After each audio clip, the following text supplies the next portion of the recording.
Hi, I'm Erin Power. And I'm Laura Rupsis. We're certified health coaches, and this is Health Coach Radio. This podcast is about the art, science, and business of health coaching. We share our insider tips to help you become a better coach and entrepreneur. And we interview expert guests to discover how they've made it in this growing field. It's time for health coaches to make an impact. It's time for Health Coach Radio. Today's episode is brought to you by the Health Coach Success Virtual Masterclass. My co-host Laura and I worked hard to pull together this special online event just for you. It's a 5-day mini course in which we interview the best and brightest health coach and marketing experts on the planet to try to understand how they've become such great coaches and entrepreneurs. Included in the 20-plus expert interviews are some names you might recognize. Primal Health Coach Institute founder Mark Sisson, celebrity nutrition expert and New York Times bestselling author J.J. Virgin, author, cardiologist, and staunch health coach advocate Dr. William Davis, Michelle Liotta of Health Coach Power Community, Michelle Norris, CEO of Paleo FX and ID Life Nutrition, and many, many more.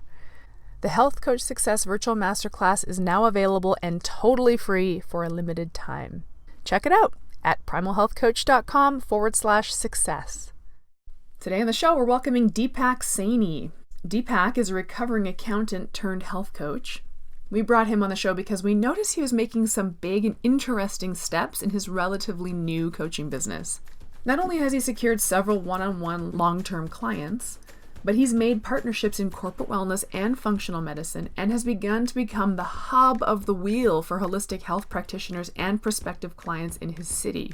We wanted to pick his brain and see how he was making these things happen. Long story short, he started knocking on metaphorical doors, business organizations where he had some acquaintances, medical clinics that seemed to have an open-minded approach to collaborative health programs.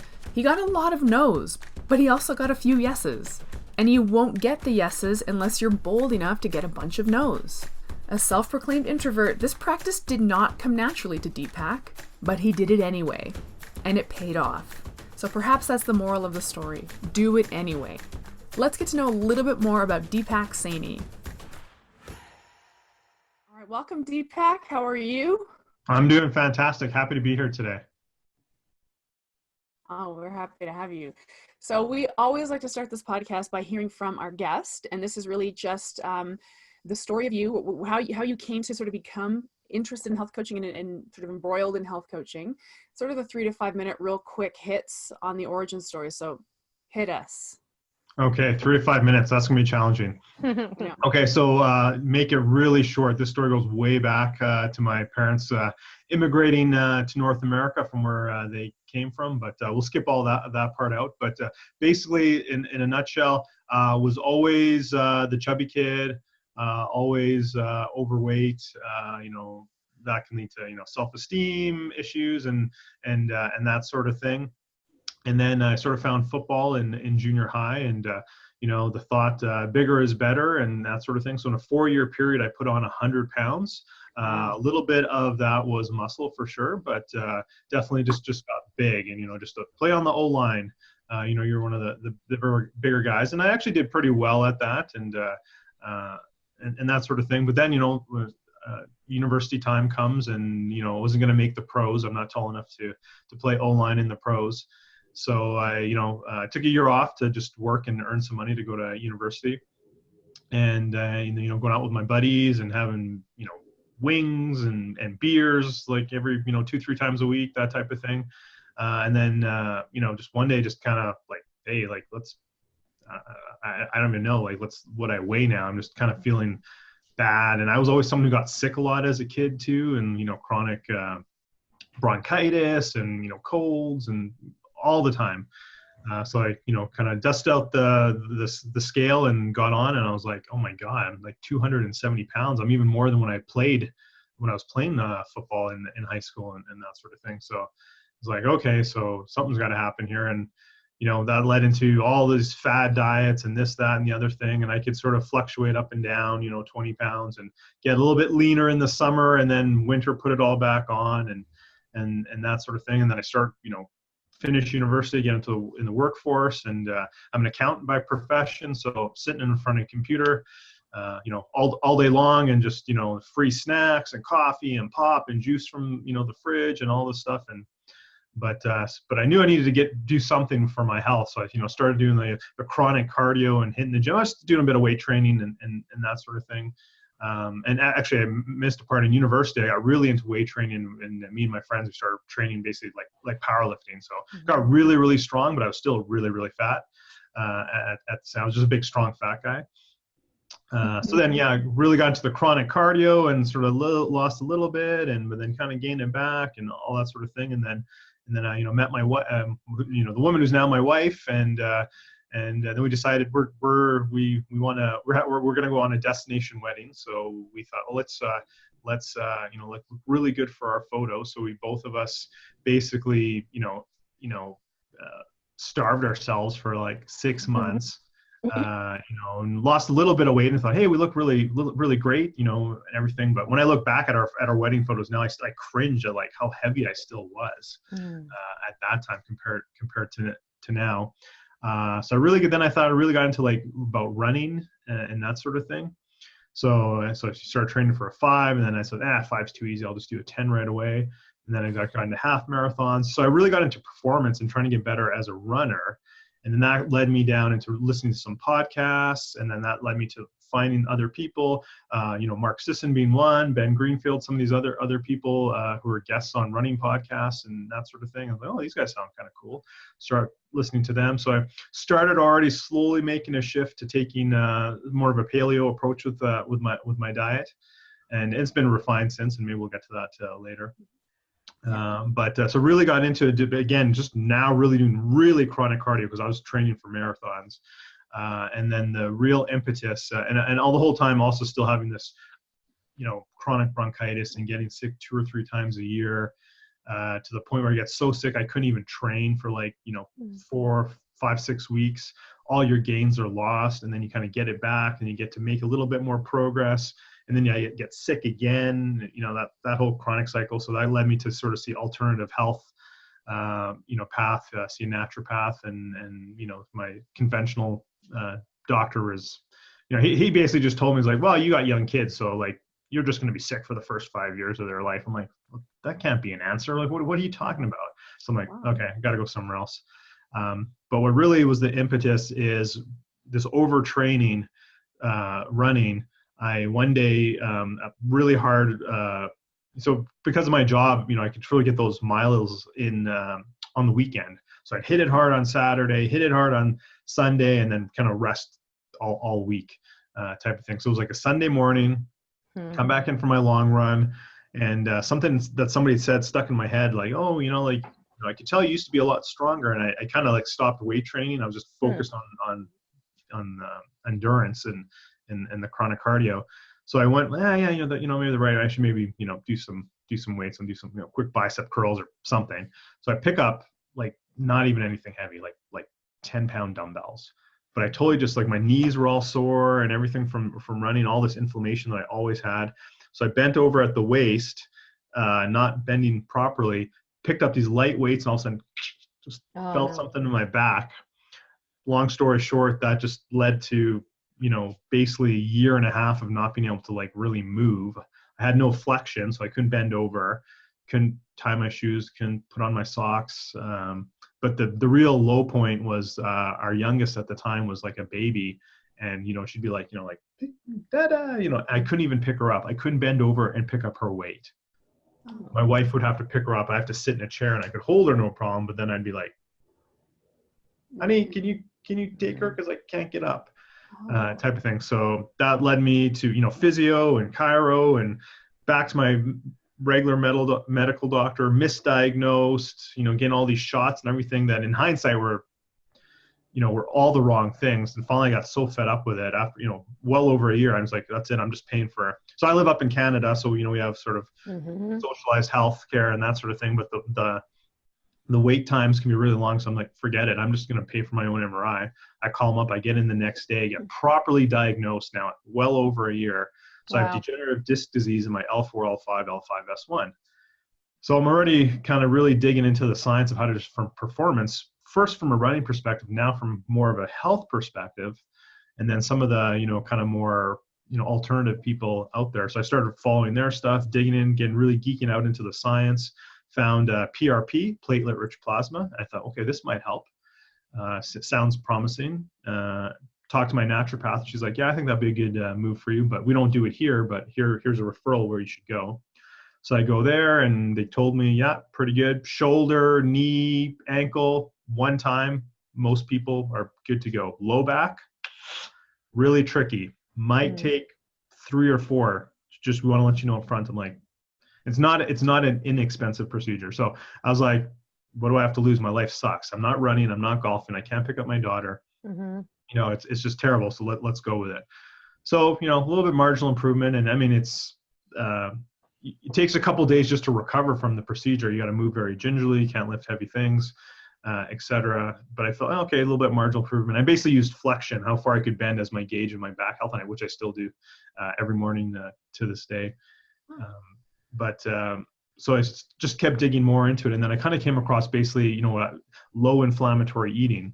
So I was like, okay, this sort of makes sense. So this is in between procedures. I'm going in for the next procedure. I think it was the 3rd one.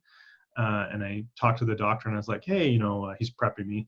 I was like, does this make sense? I'm like, this is the literature is telling me, but I'm not a scientist here. Does this make sense to you? If I eat low inflammatory and bring inflammation down, then this procedure should work better, right? It's not going to get, even though they're injecting that site, it's not getting diverted to inflammation in your gut or your knee or somewhere else. It should work better theoretically, right? And he's like, oh, no. You totally understand. You got that down right. That's exactly. So he must have read the expression on my face, because I was about to say, like, why the, hell didn't you say that before? Didn't you tell me this before we started the first one, right? And he's like, oh, he's like, I have to apologize. I'm sorry.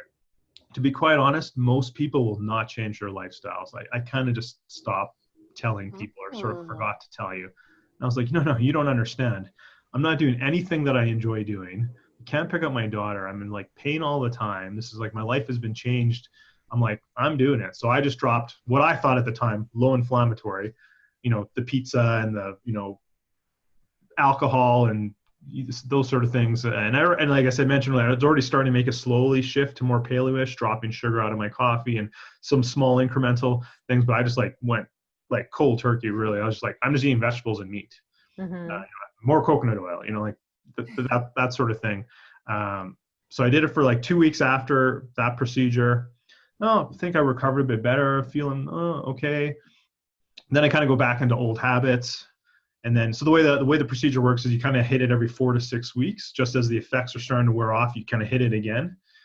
So I was like, okay, I got to do this again in like, in 2 weeks here. I'm like, I better start eating clean again. They cleaned 2 weeks leading up, and then the 2 weeks after, and I was like, man, I feel much better. I think I recovered from the procedure better. And then it dawned on me finally, like, why am I even going this 2 weeks in between eating like garbage? And then going, I was like, I'm just going to go eat clean. So I just started eating clean, and that's different for everyone, but for, what I thought for me at the time, all the way through. And the next procedure, I recovered even better. And then, hey, it was all great. And then one day, and, working and that sort of thing, and sometimes you get behind with the laundry and all the stuff that goes on in the household. So I was like, oh, geez, like, I'm going to grab a pair a pair of pants from the back of the closet, put them on. And I was like, what the heck? So I called my wife. I'm like, I think I might have lost some weight. Pants are really big. She's like, yeah, idiot. Like, can't you see it in your face? I was like, no. And I'm the kind of the person who, never really liked pictures and wasn't one to step on the scale all like every day or anything like that. So I was like, okay, grab that same scale, blow the dust off of it, get on it. I'm like, holy crap. So in like about 6 months, I lost 40 pounds of just fat just by cleaning up my diet. You didn't even notice. I didn't even notice, when you're wearing like, I mean, dress pants and stuff, and they always sort of feel tight, and that's, and then you come home, you throw on your, your track pants or your jogging pants or what have you. You just kind of don't really notice. And then the one thing that I know it was fat weight was because, again, from that performance point of view, trying to get better with running and that sort of thing, I had done some electrical body impedance testing. So I knew what my lean muscle mass was, my bone weight, water weight, etc. So I was like, oh, wait. So I go out and run and get that test done again. So, it's about 18 months or thereabouts in between. But like, lean muscle mass, like exactly the same. Mm-hmm. Bone mass, exactly the same. Water weight, obviously that can fluctuate throughout the day, but, virtually the same. I'm like, so the only difference is fat. I was like, this was all fat weight in this time period just by changing diet. So I was like, it was a cha-ching moment for me. So I, mulled that over. But in the meantime, people are slowly like, kind of slowly noticing, and much like my wife, probably not really saying anything. But then you run into people here and there at the grocery store or wherever you maybe haven't seen in like a year or something like that. And they're also like, you're like, hey, how's it going? They're like, who are you? Like, oh, hey, and people would be coming up to me, they'd be like, what did you do? Are you okay? Like, do you have cancer? And like, so many people thought I had cancer because I lost so much weight so fast. And I was like, no, I'm the healthiest I've ever been. I'm healthier now than when I was like 18, 19, 20 years old, when I was chronically sick and overweight. So I was just like, so people started asking me, what are you doing? What are you doing? So I'm informally started coaching people. Hey, Ray, read this book. And like, this is what I did. And this is what I found out. And then I'm already starting to formally coaching people. So they mull on that for like a year, a year or thereabouts.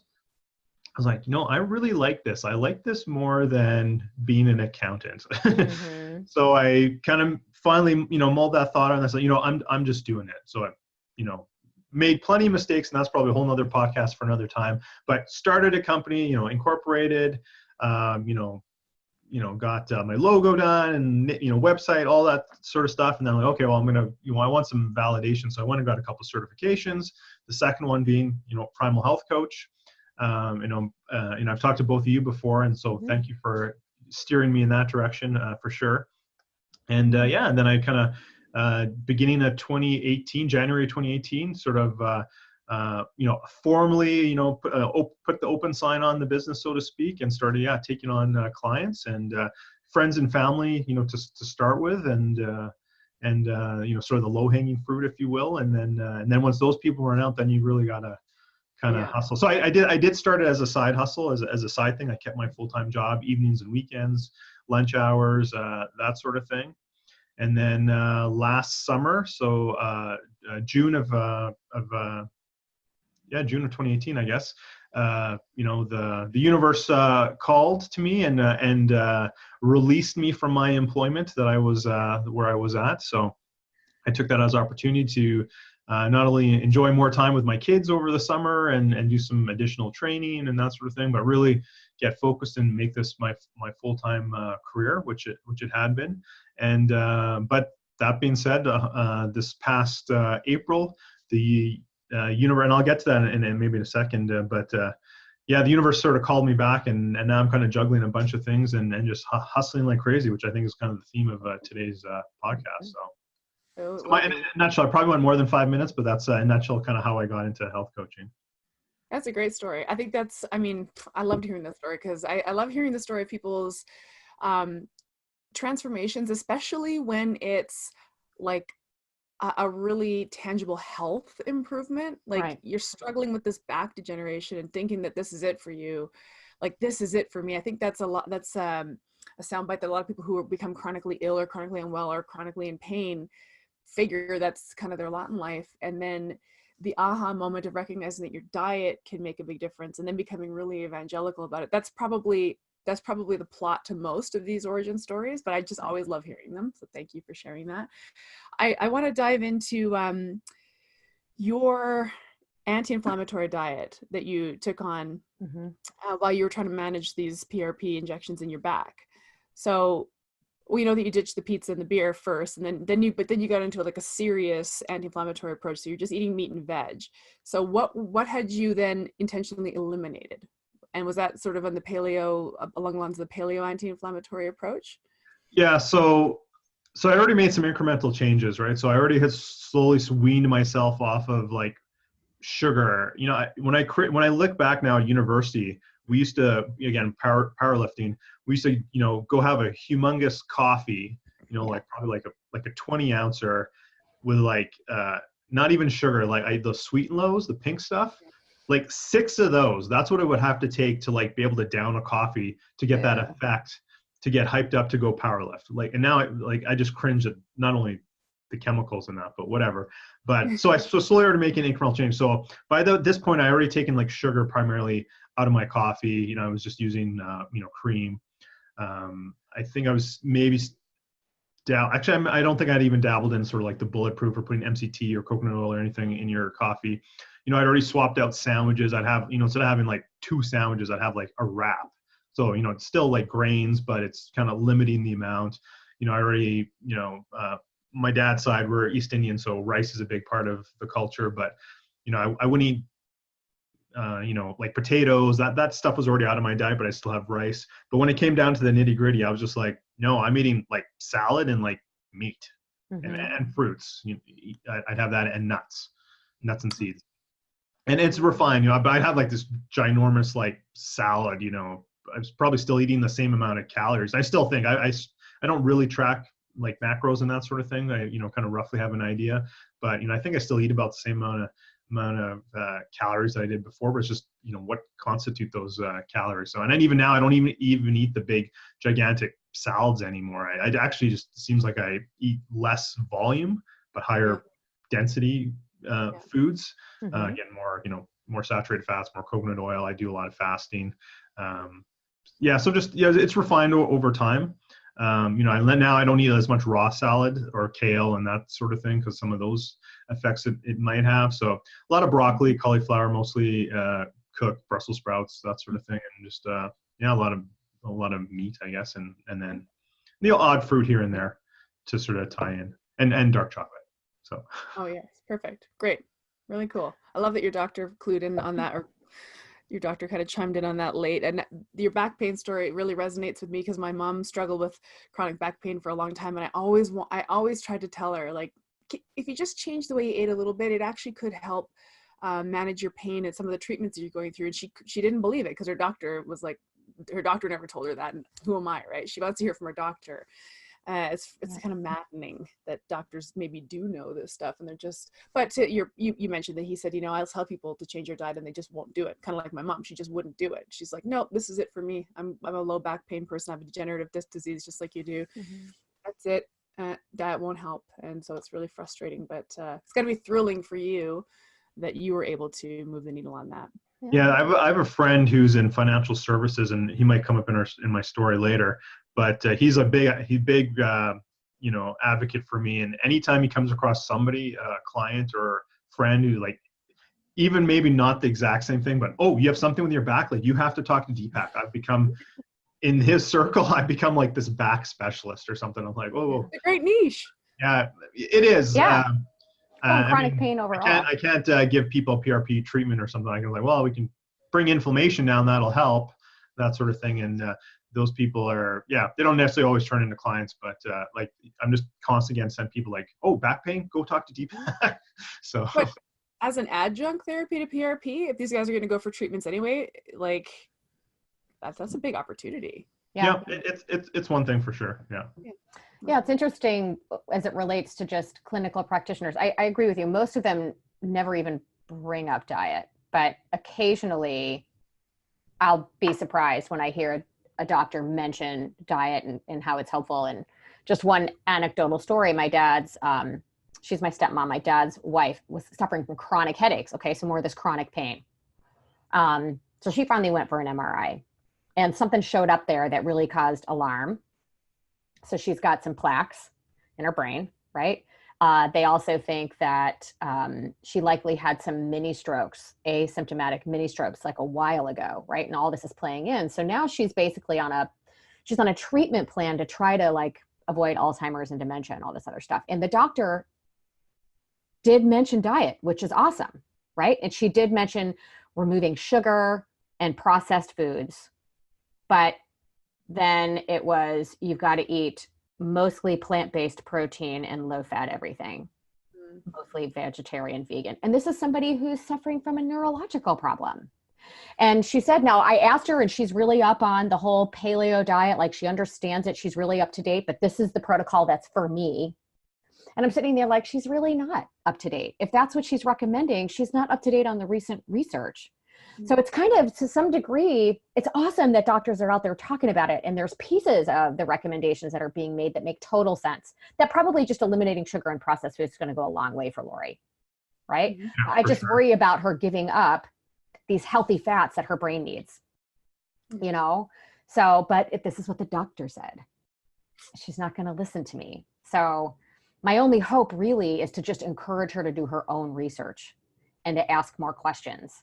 Because as a health coach, first of all, it is not my place to circumvent that's not my place, right? No. But it is my place as a coach to just encourage our clients to find more self-efficacy, do their own research, and ask questions.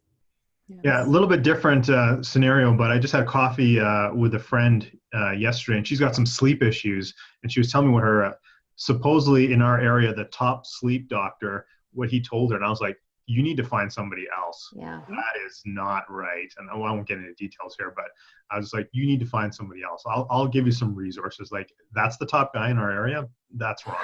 I'm sorry. That's wrong. So, but, Just wrong. You know, I want to touch on this concept of eating clean a little bit, because I hear that a lot from people. And it's this big kind of squishy, no real definition of any, like, you know, so how did you come into that term? Did you read it? Because I hear this from clients. I'm just going to eat clean. And I'm like, what does that mean? Like, what does that mean exactly? Eating clean? there's so many ways to go with this. I've just did a recent post too on my social media about everything in moderation. Oh yeah. And I kind of used a bit of a mathematical model. I mean, people can look it up or whatever. I won't get into it, but when I see this in my own like extended family, it's like, oh yeah, well everything, you know, like, you know, I can have a donut once in a while. I was like, yeah, but you have a donut once in a while, and then you have a strudel once in a while, and you have a piece of pie once in a while, and you have a, you know, taco from the back of a truck once in a while, and whatever. And pretty soon you're like, you do the math and you're like, oh, 50% of my meals are these once in a whiles. Mm-hmm. How is that moderation? Right. Yeah, it's the donut is in moderation, but then you add all that up and pretty, you know, it's like, it's not very hard. I used, you know, I don't know if they'll see this or not, but I used family members, family as an example, because I see how they eat. We spend a lot of time together. Our kids are about the same age. And I was like, you know, do the simple math. I was like, yeah, like, you know, 30 to 50% of what you eat is like in moderation is stuff that's like slowly killing you. So how's that moderation? So I know I kind of diverged there in a second, but for me, what it was, so yeah, I started listening to all these, you know, guests who are on this running podcast, and so I was like, hey, I realized I'm going to start listening to their podcast, and so on and so forth. So yeah, like I mentioned, Mark and sort of paleo, and then Vinny Tordrich, no sugars, no grains. I know a lot of people in the community, you know, kind of follow him.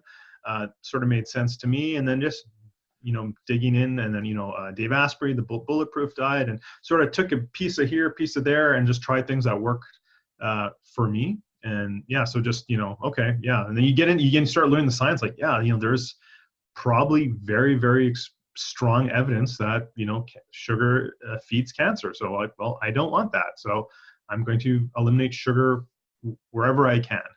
And, you know, just modifying recipes, and luckily my wife and kids are on board. Now they don't eat exactly like I do. They have, you know, different needs and different health considerations for sure, but, you know, make those small incremental changes. And, you know, and then, like I said, I used to eat the big salads, and then I kind of learned more. It's like, you know, it kind of doesn't make me feel that much having that much raw kale or raw spinach. So dial that back a little bit. And I pretty much don't even eat kale now. And, you know, once you kind of know, like, oh, there's some potential issues with, you know, the oxalates in the kale. So just kind of figure things out, and it's changed over time. You know, just eliminating the sugars and processed foods, you know, anything that comes in a can or more than, you know, one ingredient foods, you know, like, it's kind of just start there. But you gotta, you know, and again with clients, we gotta, you know, make small changes. That's going to make them adhere to the program. So small changes, in the next week, another small change, next week, smaller change, eat more vegetables. And then pretty soon, well, I don't have room to eat all this. If I eat all the vegetables you tell me to eat, I can't eat all this pasta. I was like, well, exactly. you decide. And who am I to say? They're like, well, I'm going to eat a smaller, I'll eat smaller pasta then. Well, there you go. And make them self-select, and slowly they make their own changes, right? So, because I'm not with everyone 24/7. Nobody is, right? So. No, but I don't know if that answered your question. Yeah, it was good. I mean, I like that your approach is like the do no harm approach. That's kind of how I do it with my clients too. It's like my definition of eating clean is food that's not going to actually go in and harm me. But there's actual bio individuality to that as well. To your point, Deepak, like you're like, I was noticing the salads weren't really doing me any favors. So maybe I have a slight oxalate sort of sensitivity. I just had a client say to me the other day, she said she had a couple of days where she accidentally ate less fiber than normal. She just had more meat on her plate than vegetables. And she said, I felt way better. It's like, she's like, what about this fiber thing? Like, I thought I was supposed to eat lots of fiber. I'm like, well, some people maybe do better without, but either way, the subjective experience is golden. Like, to be able to tap in or drop in and recognize, when I ate this, I felt better. When I ate this, I felt worse. I'm just going to opt into the foods that make me feel better. But you have to kind of clean things up a bit to sort of upregulate your sensitivity to those things. And a lot of people aren't there. And that's because they're having these donuts in moderation. As long as you're having donuts in moderation, you're continuing to downregulate your sensitivity to the things that are really harming you. So I'm with you on that. Like the moderation thing, it's like, that's the one thing in my practice that I am like black and white on. It's like, no, no, you can't have some things in moderation. There's some things you cannot have in moderation. Yeah. And it totally, like for myself too, and with clients as well, you know, when they reintroduce something back, like, oh, it was a special occasion and I had, you know, this, and like, okay, we got to live a little bit, but you know, be mindful that how you will feel afterwards. And they come back like, yeah, you know, after they've had a few weeks or a couple months of, you know, sort of changing their eating habits, they come back, it's like, yeah, my stomach was hurting, or I had bloating or gas or whatever. You know, even my taste buds have totally changed. Like an apple, I find an apple so sweet. It's like, that's like totally dessert, you know, like I have to have 90% like dark chocolate because I don't find that sweet. That's bitter, but like an apple is so sweet. I was just like, ugh, I like it. Sometimes you just need a snack on the go or whatever. It's easy to throw in your bag or whatever, but it's just like, oh, apple's so sweet to me now. It's like my taste buds have totally changed. My husband he's like, I brought you home some dark chocolate. I'm like, oh, great. It was 70%. Ooh, yeah. It was so sweet. Couldn't even stand it. Yeah, that's for baking for the kids, 70% dark chocolate. Right. So, or you got to get the 100% and blend them together in baking or something. There you go. Melt it back down and then let it reharden. So I love, you're at 100% right. And I loved hearing you say, you kind of, baby steps are key, because that was your experience, right? You kind of took things one at a time back in the day. One of the common mistakes I see some coaches make is, especially from our program, but any program, here's your new diet. Here's the Primal Blueprint diet. This is what you need to eat. And we get comments in our Facebook group, like my clients asking me, here was one of my clients asking me if almond flour is okay, and if this is okay, and if this is okay. And I think what she's trying to do is make baked goods or goodies. Yeah. What should I tell her? And, you know, what I want to try to encourage coaches is you can't tell them yes or no for something like, you need to understand why they're asking the question. Right? What is it about the need for, you know, insert baked good, right? That is driving the need for these questions, and have a conversation about that and helping that client understand the pros and cons of making that choice. And give her the empowerment to make the decision herself, rather than here's your new diet. That's why so many clients fail, right? It's because it's like this one big leap rather than taking things step by step. And I love your comments around moderation too, because how do you define moderation? Is that once a day? Is it once a month? You know, is it just a certain portion size? Like that's the other thing. It's like eating clean and moderation. There's no real definition. So let's just take things one step at a time. What one thing can a client do to help make the biggest difference? Portion size is a key point, because I from experience, I can tell you can eat too much broccoli. Yeah. You can make yourself sick on too much broccoli. Yeah. So what's a client experience like with Deepak? Tell us a little bit about. I guess it depends. I have different types of clients. So I'll sort of do my typical sort of program type of client, and we'll get into the other ones later, I think. So basically it starts off, you know, again, you know, I think, you know, the interview or the onboarding, you know, is somebody going to work well with you? That's number one, right? You know, if somebody's, you know, philosophically or, you know, they just don't jive with you. You know, you gotta, you know, I think that's maybe a mistake. I know I've made that mistake early on where it's like, hey, they're willing to pay me. I will take them on. And then, you know, 2 months down the road, you're like, they're not being successful. I don't enjoy working with them.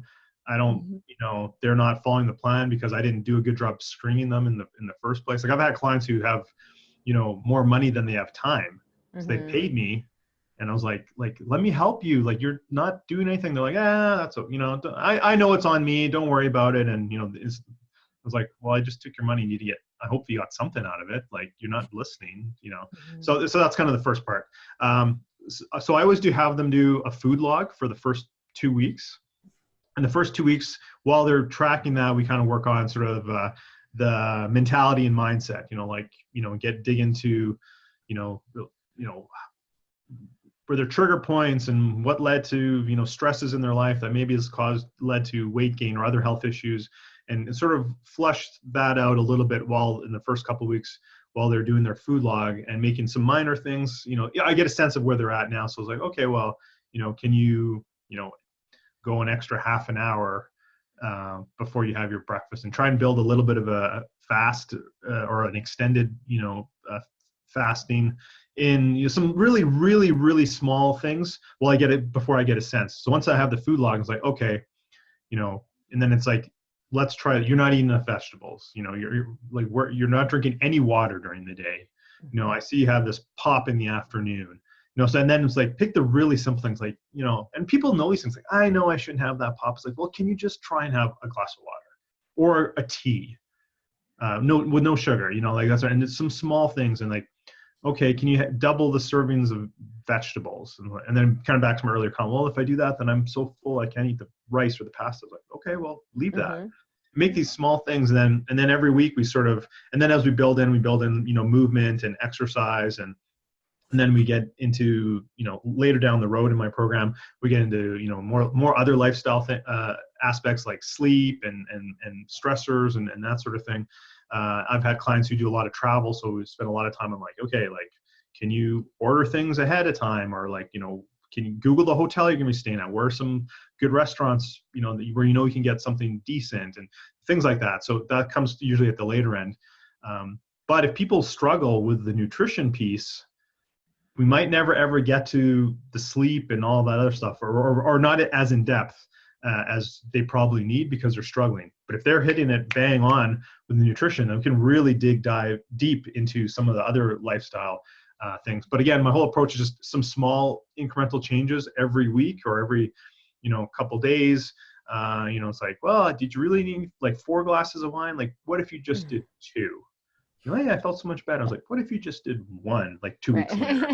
You know, that type of thing. And some people, you'll never get them off, right? But then it's like, hey, you know, like, if you need to drink alcohol, and like, you know, here's the negative things about alcohol, you know, why don't you try, you know, a distilled drink, you know, with like soda, you know, like, just try and shift them. Like, you can still have alcohol, but have a better choice of alcohol, you know, or whatever, you know, those type of things. And like, again, it's all just suggestions. They have to do it on their own, and then they slowly self-select their own you know, path forward for them. Because at some point, you know, unless they want to extend, and I certainly have that option too, to keep working with people, you know, at some point we're just done, and then you have to give my goal is to give them the tools and resources so that they can continue onwards with this new lifestyle for themselves. That's right. So how long is that program? Like, how long do you typically work with your clients? Yeah, so it's changed over time, as I think probably most coaches have. So it's kind of a 16-week. It's now a 16-week program. I thought like 12 weeks is kind of what I started, was a bit short. And then also I'm pretty flexible. If people are like, hey, I'm on vacation, or I'm gonna be away and we don't have that touch point, it's like I'm really cool with you know, like, okay, well, we just won't count that week. We'll tack it on to the end. So there have been people, it's like 16 weeks, but because of circumstance or with their work, whatever, like, we're working together for like, you know, 5 months or whatever type of thing. So. And then how do you do your check-ins? How often do you check in with them during 16 weeks? Yeah, so we have a weekly, so again, for my package clients, we have a weekly one-on-one call or Zoom or Skype or whatever. Before that call, they have to send me like a report. Again, you know, successes I had this week. You know, these are resources from you know, I've modified a bit, but resources from the program. You know, successes I had this week. Where did I struggle? What do I want to focus on? And then we talk about that at the first part of our call. And then one time a week, we also have there's a private Facebook group for any clients. We have a group call where people can ask questions, that sort of thing. If for whatever reason, just the timing or people are away or whatever, sometimes that ends up being like, well, there's only one person who can actually make that call. Then it's like, well, we don't need to go into the Facebook group. Let's have a call. Yeah. So I try to make it such that when they have to prepare that ahead of our meeting, that's, we're not talking, but they have to be thinking and be mindful of what they want to express on that document. And then we actually meet, and then the group call, or maybe it's a second short individual call. So it's kind of like 3 touch points in the week. Mm-hmm. So I think that gives them a little bit of, like, oh, and I've had clients tell me this before, especially when they're doing their food log, where they've literally been like, oh, I have to write this down and Deepak will see this and put food away. So I was like, that's not the intent, but if that just gets them more mindful of what they're putting in their mouth, like, oh, I have to talk about this or whatever. And we never really, it's and I don't do like, what's your weight this week or anything like that. I don't, I think just being healthy and changing your habits, and weight will be a byproduct of that. But sometimes they're like, hey, I'm down 3 pounds this week. Like, right. Awesome. I was like, that's awesome. Or, maybe periodically check in just so we have some sort of progress report as well. Yeah. But, and I've even had clients too, who even before they start working, were using some of these food tracking apps. And, I think, Aaron, you and I have talked before how those are pretty flawed, but sometimes they'll just give me access. So I'm like, okay. So I'll go in and check in like, okay. Yeah. So last Tuesday, what happened there? What's going on? And they're like, oh, is this and that. And, talk through that, what happened and, strategies, oh, it was Bob's birthday at work and people brought in cake and lost control or whatever. It's like, okay, well, what can we do next time? And kind of that's kind of how I, people have to do it for themselves, right? You can't, otherwise in 16 weeks, if you don't teach them anything, then they're just going to go back to where they were shortly thereafter. That's right. Absolutely. I like the weekly touches too. I find particularly people early on, they, if they go too long between engaging with you, they get lost in the shuffle, right? So being able to talk at length every week and then giving them, access to me, whether it's content that I'm delivering, an email that I sent out, the ability to send me a text. I do have some people that, like you, will friend me on like MyFitnessPal or one of the tracking apps so that I can kind of see what they're eating. I think a food log is one of the most valuable tools from just the standpoint, to your point, of awareness. I think the biggest issue most people have is they are completely unaware of how much they're eating. Like they kind of know what they're eating, but when they go back by the end of the week, how many people really remember what they had for lunch last week? I know I don't, right? I don't. No. So the food log is great about being able to track and notice trends in your own behaviors, right? It's a great way to go back and realize, holy cow, when I look back on a week of food, and now that I know really what foods serve me versus don't serve me, now I can see why I felt so bad. Right. Yeah. And when I'm writing things down and it just forces you to be aware, and the mindless eating goes away, which is one of the benefits. For some people, that's too fussy. They just can't do it. Right. The people that you were talking about, that I wrote this down, they have more money than time. Mm-hmm. Right. Those people might have a hard time with that food log. So it's like this double-edged sword. If they have to do it, then they're probably not going to participate. Or will it force them to slow down? Will it force them to just be mindful, even if it's just for a week? What have you found to be? Well, what I found too is like, I don't have people do it through the whole program. So that's that first 2 weeks to get engaged. Yeah. Mm-hmm. And then we don't have to come back to it. People, I get that like, oh, this, I hate, I was like, look, indulge me 2 weeks and we don't have to do it again. And we don't, unless somebody is struggling and they're like, okay, like, I'm doing everything you're telling me. Well, are you really? Like, can we just do another week and just see where we're at? And then he's like, okay, like, what, you're still doing this? I was like, oh, I thought that was okay. No, that's not what I told you was okay. Sometimes that, that message. So very rarely I bring in like another week somewhere halfway through the program or where needed.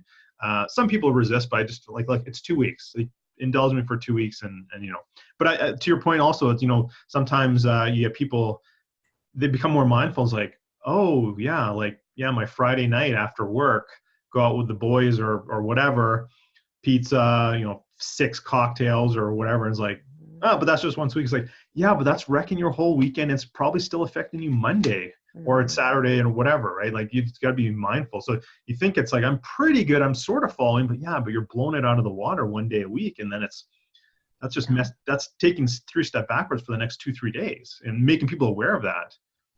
Like, oh, why do I have such a headache today? And it's like, well, what did you eat 2 days ago? Oh, I had that. I was like, what? That's connected? I'm like, yeah, it is. So, just making people aware, because people just don't know this. The general population doesn't know these things. No. It's so cute when clients become hyperaware. I've had a client said, Erin, I've got a headache. Could it be because I ate this? It's like, it could be, or it could be the barometric pressure, or it could be that you're getting the flu. It's like, but I love that you're noticing it. That's great. That's all I want. I want people to notice. Like for me, that's this whole idea of mindfulness. The definition of that eludes people, but if I say, I just want you to notice stuff, like noticing is mindfulness as far as I'm concerned. And people just go through their whole lives not noticing these connections.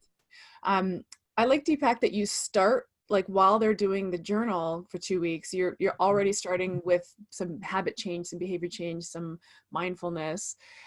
That's actually kind of, I wrote that down because it's like, it's kind of upside down from how I do it. I start with like food. And then I filter through lifestyle. And then at the end, I get into like mindfulness and mindset change. And it's kind of upside down, but I really like that approach. I think it gives them something to do while they're doing their food log anyway, which is quite cool. Yeah, what I found successful for me, and probably I'm drawing from my own experience, like I mentioned, kind of the last straw or the real, down point was I couldn't pick up my daughter. Yeah. So that was like really a low point.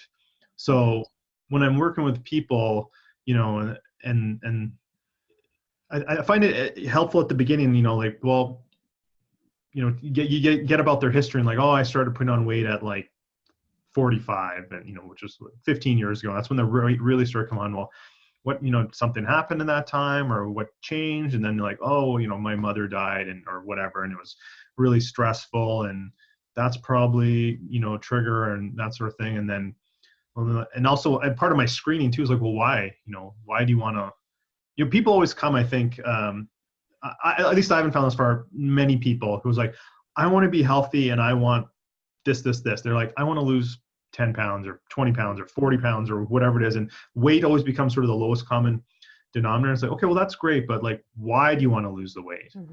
I think I'd feel more confident. Well, why do you want to be more confident, right? And just ask those questions, peel back the layers, and get to the point. Well, I want to be, it's different for everyone, but for some reason, I've had a few clients. I haven't sought them out. They just sort of came this way who were, grandparents. Like, well, I want to be, the fun, healthy grandma. It's like, well, how old are your grandkids? Well, they're like, 5. It's like, okay, do you want to see their wedding? Do you want to see their high school graduation? That's 12 years away. You're 80 pounds overweight. Do you think you're going to make it? Like, just sometimes you got to be blunt about it, right? It's like, yeah, I do. It's like, well, are you willing to commit to it? Sometimes they're actually not. Some of the ones that are, they're committed to like, and then I tackle it and it's like, okay, what are their names? Put a picture of them in your wallet, put a picture of them on the fridge, on your closet, whatever, and sometimes I'll even incorporate, like affirmations, or it just kind of depends. You got to just play around what people are willing to accept. Sometimes that stuff's a little woo woo with people. But, and I had one lady too, and it was a good tip she gave me. She's like, yeah, it's kind of weird putting it up on my wall or in my closet or something. So I just took a picture of my affirmations and put on my phone. So every time she wants to log in her phone, she's got it. Even if she doesn't read them, it's like a trigger, like I want to be here for, my grandson's high school graduation or whatever the case. It could be a million things.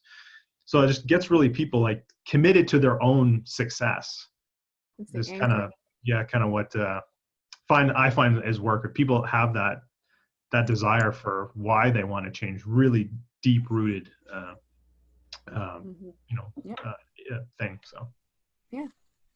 And it probably keeps them more committed to continuing to make those steps over time as they're, tapping into it. I mean, I take a look at my mom, who is 70 years old. She's young and she's been diagnosed with late onset Alzheimer's. So the worst of her symptoms are yet to come, right? The doctors have diagnosed her. It is a foregone conclusion. She's got so much plaque in her brain.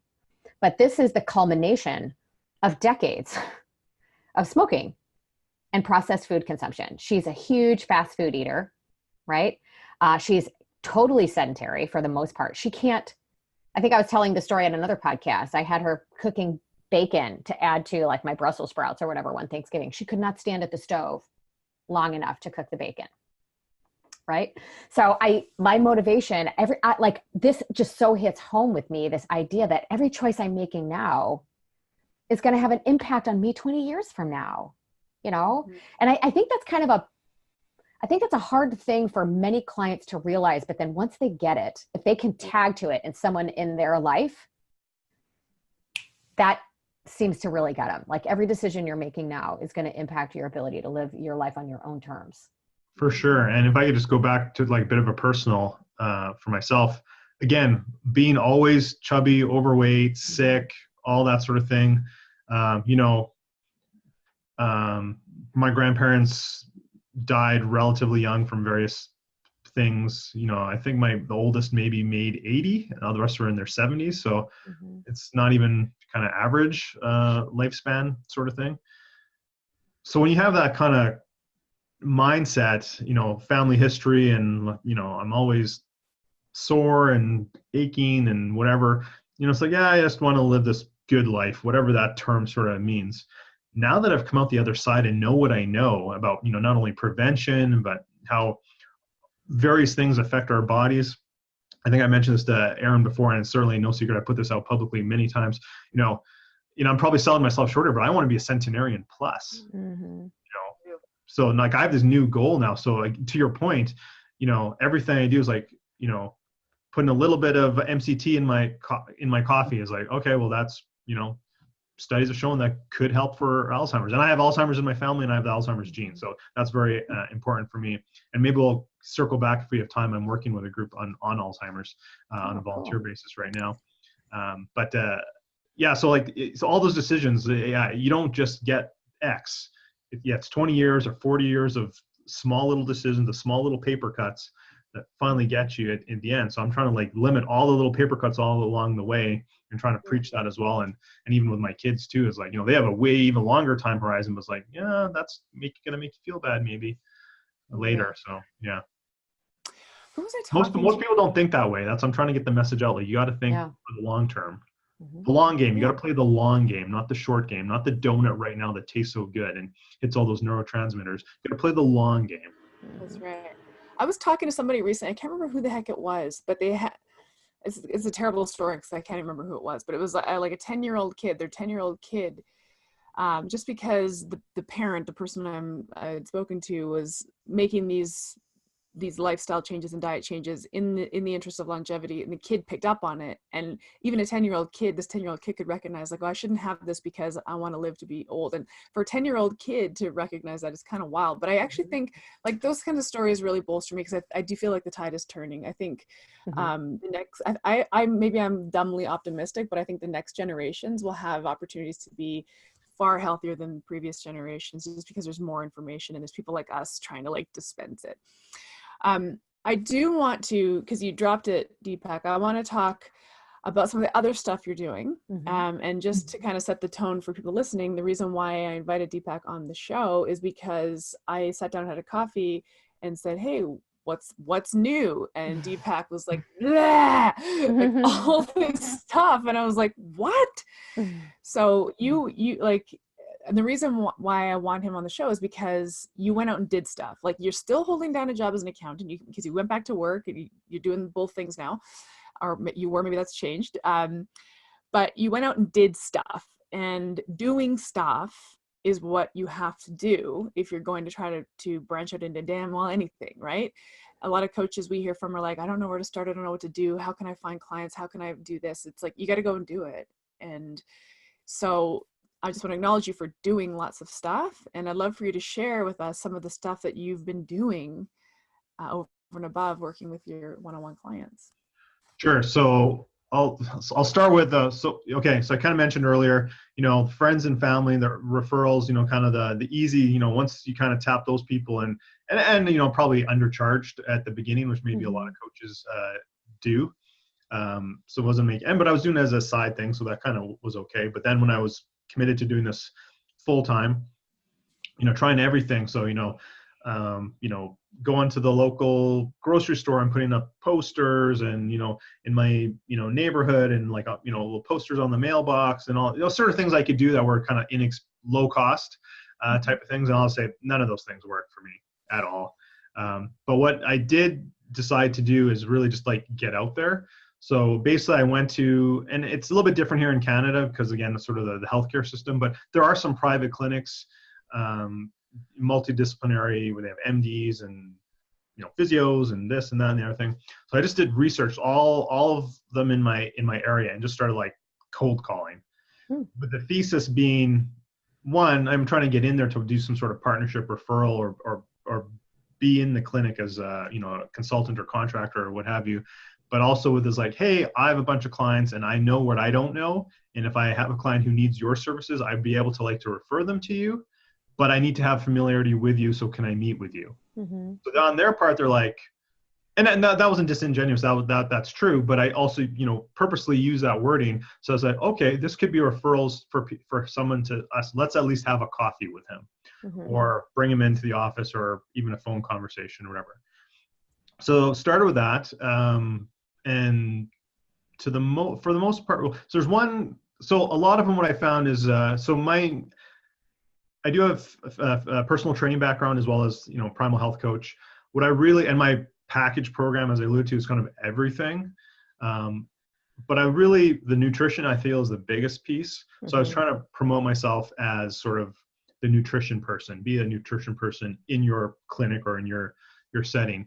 What I found here, and it's probably somewhat the same in the States, is that if they have nutrition already, then they were thinking about it. Many places are like, no, it's got to be a registered dietitian. No, if you don't have this, that, what is this primal health coach thing? Or like, mm-hmm.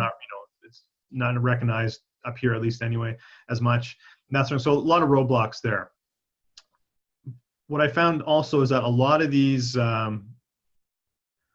clinics are, they're very, they might be run by doctors or chiropractors or whatever, but they're very, very entrepreneurial as well. And they're trying to grow their business. So you got to offer them something, some services, and there's going to be some split, right? They're going to want to take some piece, especially if they're going to do the admin side of billing and that sort of thing. So, and everyone's going to have their own thing. But that being said, I only bring them up is because they're hustling. They're trying to grow their business. They're very busy people. Mm-hmm. I have one chiropractic clinic. We're like this close to we actually have a contract written up and everything to start working with them, but it's like finding the time to get together and sign it.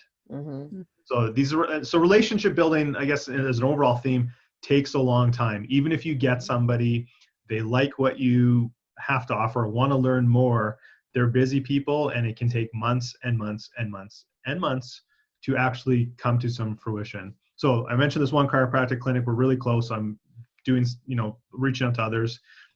Tap in your network, whatever. So I came from a corporate world. So, most of my, in a very specific industry. So most of my contacts I built through my working life were either in accounting for the most part, or in that industry.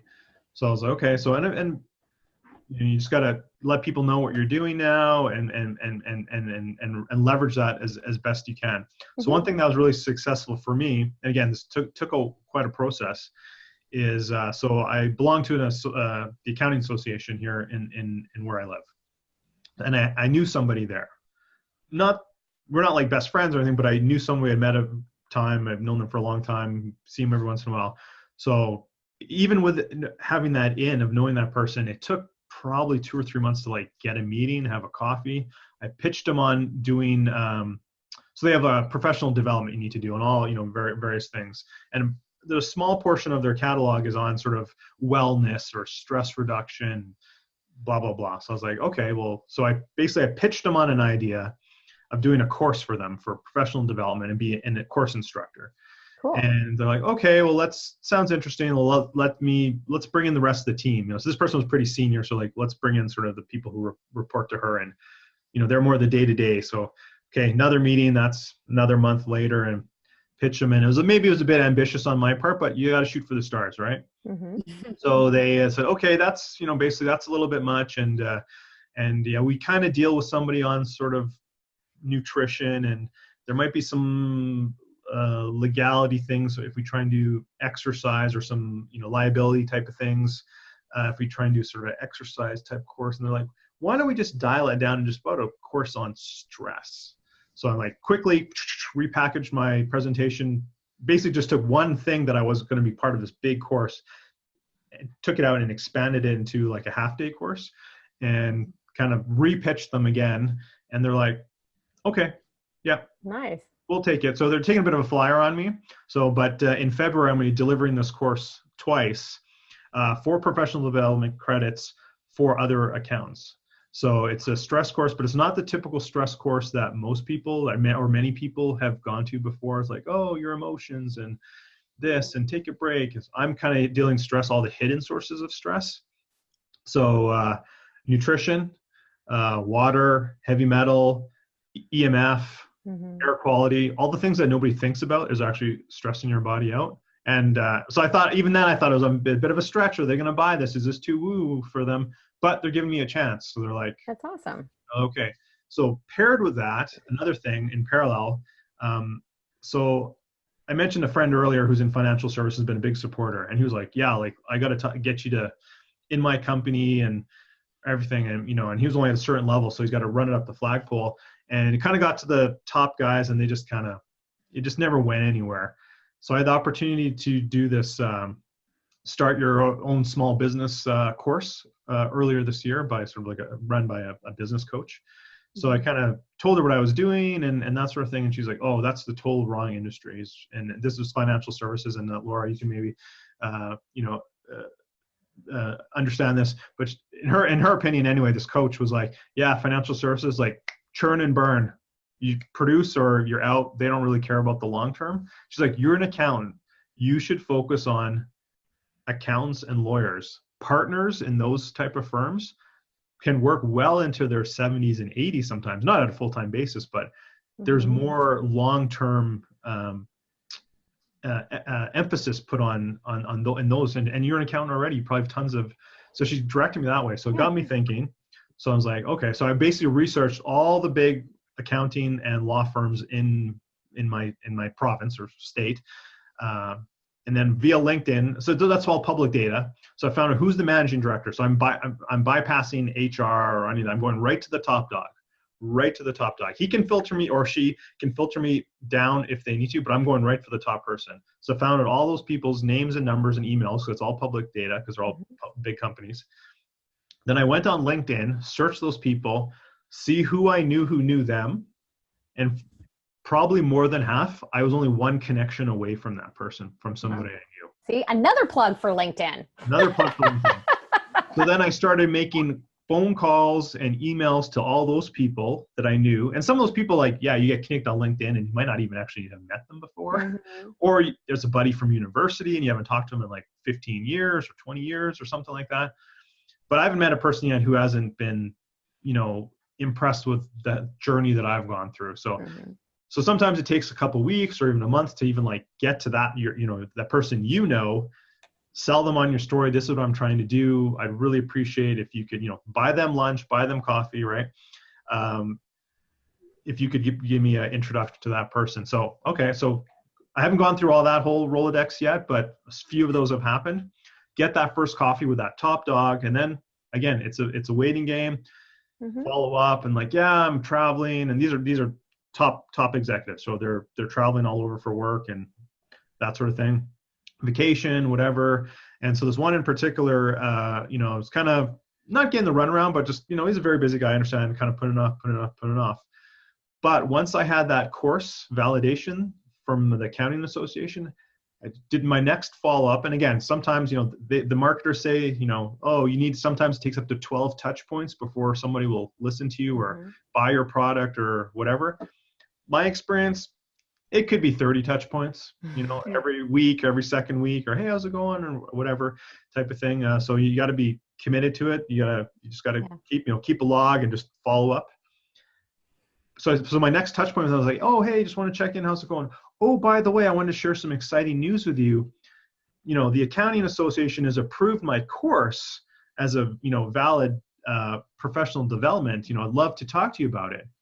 Within 3 days, his top level person underneath him gives me an email. It's like, hey, would you like to have come in, have a coffee, and like, let's talk about this. So I go in, blah, blah, blah. Okay, let's think about it. Within a week, they're like, hey, can you deliver this course in-house here? Yeah, sure. I'd love to do that. And like, of course, we talk about costs and that sort of thing. But basically a tip I got from another business coach, so free tip for everyone here, is what I offer them is like, look, I will give this to you at cost. I'll deliver this the first time for you at cost. But what I need from you is a written endorsement afterwards on company letterhead signed by a senior executive of the company, and I will deliver to you at cost. What do I do with that once I get it? So I'm delivering that next month.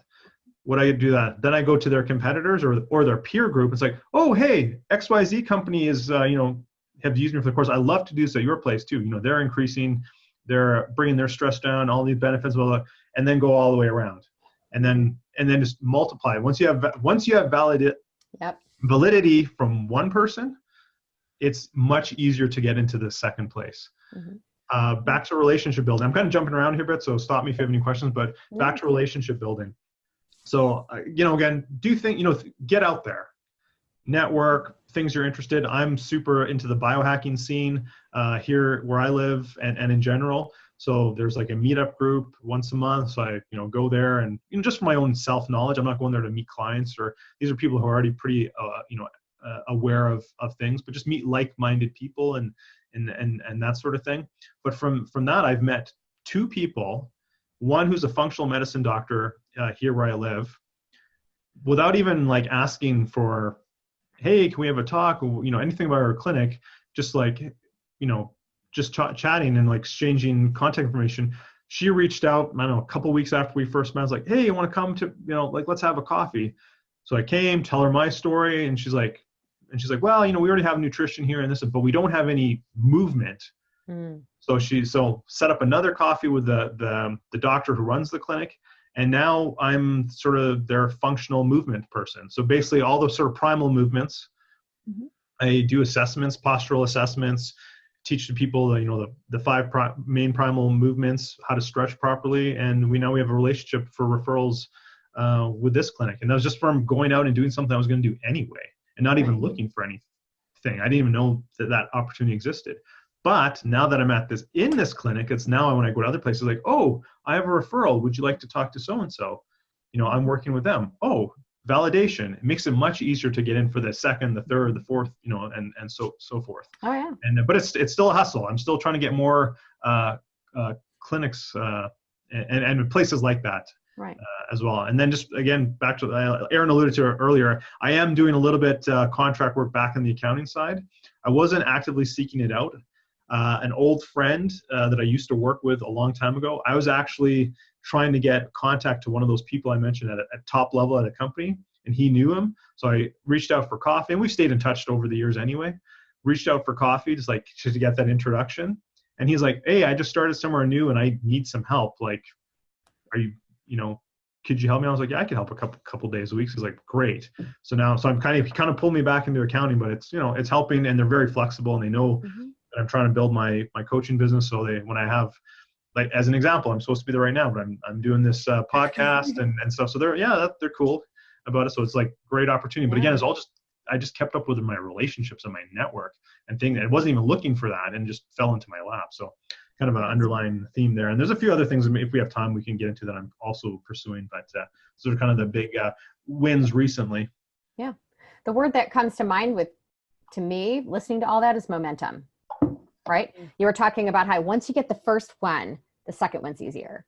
Once you get the second one, then the third one's easier, and you build momentum. There's so much power in connections, but you're not going to make those connections unless you're out there taking steps, making decisions, getting out there and talking to people. And the other thing I hear, and it's something that we heard from a past podcast guest, she was in our virtual masterclass, is just making an offer. That's all you did, right? You've got these connections that you're making, you're building momentum, and you're presenting them with an offer that some are saying, it's not what we're looking for, but I do have this, right? That you never would have uncovered if you hadn't made the offer? Because I do think there's some people out there making connections that never ask. Yeah. Right? They never really ask. They never really make an offer. They're just someone that and people aren't going to, you will 100% miss out on every sale if you don't ask. So I love that. Yeah, for sure. And I mean, the way, like when I call clinics, again, I use a two-pronged approach. I mean, one, intuitively, they know that there's going to be some sort of split. So if I can bring some revenue or expand their product line, that's more revenue for them to help them grow their business. But also that, like, hey, I know people, like let's use chiropractors as an example. I know chiropractors all across the city. But if I know somebody lives here and I really love this one guy, but it's across the city or 20, 30-minute drive from their house, they're not going to go. I need to know a network all around the whole city. So when I have clients, or even if they're not clients, they're just a friend or family, it's like, go here. So that's kind of part of my offer, is like, I can refer people to you once I'm comfortable with what your practice, and that helps me get the foot in the door to have that first meeting as well. This is something we used to teach back in so you were talking about financial services. I actually think you're wrong. I used to call on financial advisors and like guys that were older than dirt. So they're around, right? And it's not all churn and burn anymore. They can't get away with that anymore for a multitude of reasons. That was one person. Yeah, they can't. That's, first of all, it's illegal. And second of all, most investors are wise to it now. So it's not the same thing. And I used to do presentations, once I left, for financial folks about the benefit of paying now because of the impact that poor health, a long-term care stay, hospital stays is going to have on their nest egg and everything that they've saved for. That's like a whole other sidebar. But the company that I used to work for used to do training for financial advisors, and building a referral network was huge with what they call, with centers of influence. And textbook, what you just said about how you framed that, the words we used to give our financial advisors to go in and talk to accountants and attorneys was, as a financial advisor in this case, you could use the term health coach or whatever you are calling yourself. It's a standard of practice of mine to make sure I understand the various experts in my area to help better serve my clients. Right? I mean, we used to essentially use that script. It's essentially exactly what you were doing. Do you have 5 minutes of your time? I just want to find out more about you. Right? And there were some people said no, but you just need one or two to say yes, because once you get the first one, then the second one gets better and better. So yeah. Well, and in some ways it helps. It's sort of not reframes, but it's an arc to health coaching that maybe goes overlooked. Like, I'm a health coach. My job is to help people achieve health, and I don't need to do that by myself. I'm the hub of the health wheel, and here's chiropractors, and here's doctors, and here's holistic dentists, and whatever it might be. You're the hub of the health wheel. And I think health coaches maybe should broaden their definition of what they do to consider that, because that's what you're doing, Deepak. You're the guy people come to when they have a health question, even if it's out of scope of practice for you. You're like, but don't worry, I got this chiropractor, I've got this hookup, I know all these people. You're the person they come to when they have a health question or concern, and that's kind of a neat way of framing what we do. Yeah, and actually, I've kind of gotten away recently. I sort of alluded to it earlier. Again, fix all these other things, and weight will be a byproduct. So I don't even position myself now anymore as like weight loss or anything like that. I'm kind of even more gearing even lately to sort of productivity, stress reduction, that sort of thing. And if you work on those, I think, and get inflammation down, reduce stress through nutrition, that'll happen anyway. So I'm trying to differentiate myself that way. And definitely in these corporate settings, they want their employees to be healthy, but I think the easiest thing for them to grasp is actually, stress reduction, because everybody knows it, because they have, the top guys have it too. But how to, get it down, bring absenteeism down, long-term disability rates, people going on leaves, et cetera. If you can bring that down, that's for the bottom line. Minimal investment up front, huge benefits later to your workforce. So, well, good for you. I mean, even when you were telling the story about all your relationship building, it's like it felt energetic, like you were, you were harnessing your own energy to keep going and use the momentum, like Laura said. And I think if anybody listening can start to ramp up their energy and their optimism about what the opportunities are out there, the momentum will come along with it. But I think a lot of times coaches get down, like, I don't know where to start. It doesn't seem like there's anything to do, but there's tons of things that you can do. You just got to start doing stuff. So just hats off to you for just getting out there. Just if I could just say one thing to that, like, I'll be the first to admit, I'm totally an introvert and I hate making calls. And I literally, and I'm not ashamed to say this, I literally have to like psych myself up to make calls. I have like total butterflies before that first one. And, I'll even sometimes like write a script out, like their person name, so I don't like have a mental block or whatever, do my power affirmations or whatever, like before I start dialing, because that is not me at all. But once you and especially if you're like, I'm going to call these 5 people. Once you get that first one done, it's like, okay, the second one becomes easier. By the 5th one, you're like, hey, it's all good, type of thing. So that's not me. Also, I'm not going to say it's easy. It's hard. It's hard for me. So I'm sure there's other people that are going to find that difficult, but you just gotta power through it. Just a quick anecdote from a fellow I met recently, and we joined this group and we kind of meet once a month. So I met him last month, and then just a couple weeks ago we sort of had the follow up. And I was like, hey, how are things going? He's like, I doubled my business in the last month. And I was like, that's amazing. And so he's not a health coach. He's like in sort of home building, that sort of thing. I was like, well, how'd you do that? He's like, I just made more calls. Yeah. There you go. Wow. He's like, instead of calling, once a month, like, here's all these property managers and, that's what he's like, now I've made it to calling one day, all day, once a week. I just made more calls and I've doubled my business. I got to hire more people. I'm like, that's amazing. That's awesome. Good. Good. So a bit of analogy there, but you have to take the step, right? You got the certification now, or you're thinking of getting the certification. You got to take the step. Yeah.